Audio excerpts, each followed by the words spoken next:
literally back to leadership, but like making sure that you're nipping things in the buds. If you're seeing something going on with team members, or you're seeing that there's issues with certain people, you can't let that grow because it ripples, right? That ripple can cause havoc. And it's about getting people to just like mediating, if need be, with somebody like me. You know, what's going on? Why is this happening? And finding out what's the true cause of it and figuring it out, you know? Yeah. But it's like people will be happy. Have you ever heard of Maslow's hierarchy of needs? Yep. I know. It's the triangle. Yeah? Right. The triangle, right? It's that. We're very like easy to figure out, yeah? Obviously it's your your remuneration, your benefits, all of those things, but it's a safe working environment. If employees feel psychologically safe, yeah, they're going to be happier at work. Yeah.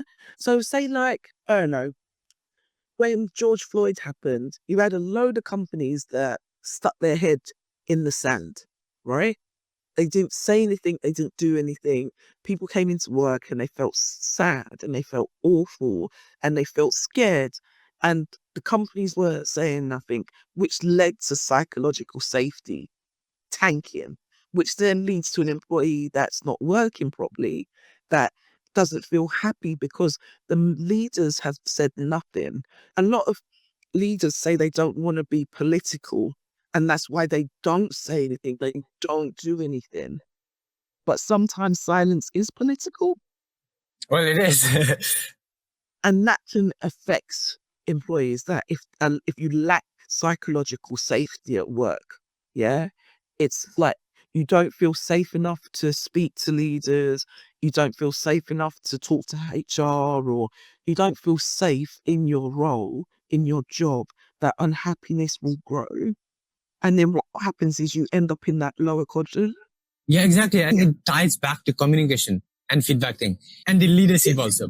If the employee is trying to improve and the leader is not good, and what happens is like he's not giving feedback, he's not communicating clearly, the leader to the employee, then what happens is like employee, okay, I told him one time, okay, I need to solve these problems, and the leader is like, okay, I don't care. That's the first time. Okay, the first time it might be a mistake from leader, and then employee goes second time, same, third time, same, fourth time, same. And what happens is like, I think on general, employees generate this habit. Okay, he doesn't really care about it. It's not worth reporting the problems to the top guys. And that happens. Yeah, exactly. And the bubble, like this creates the whole bubble in that certain employee. Okay, these problems don't need to be solved. And I think and that puts them down at the bottom performers, right? Because no one is listening to that employee.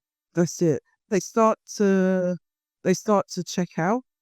That's the thing. They literally check out, because as far as they're concerned, like, what is the point? What is the point? Why should I say anything? They don't do anything about it anyway. What is the point? And then they check out. Exactly. And I think it happens after third or fourth point, because when you study psychology, you find out first time it might be a mistake. Second time, okay, that might be a mistake. Third time, okay, it starts to form a pattern. Fourth time, okay, it is definitely a pattern. Fifth time, it's a habit. Then you've lost trust. The worst thing you can do as a leader or a company is lose the trust of your employees. This is just a small request. If you are one of the only people to watch this podcast, you have a special power of subscription. Your subscription directly helps us unlock our first $1,000 donation. When we hit 10,000 subscribers, you'll get to vote on which charity receives it. So please subscribe. Your voice truly matters.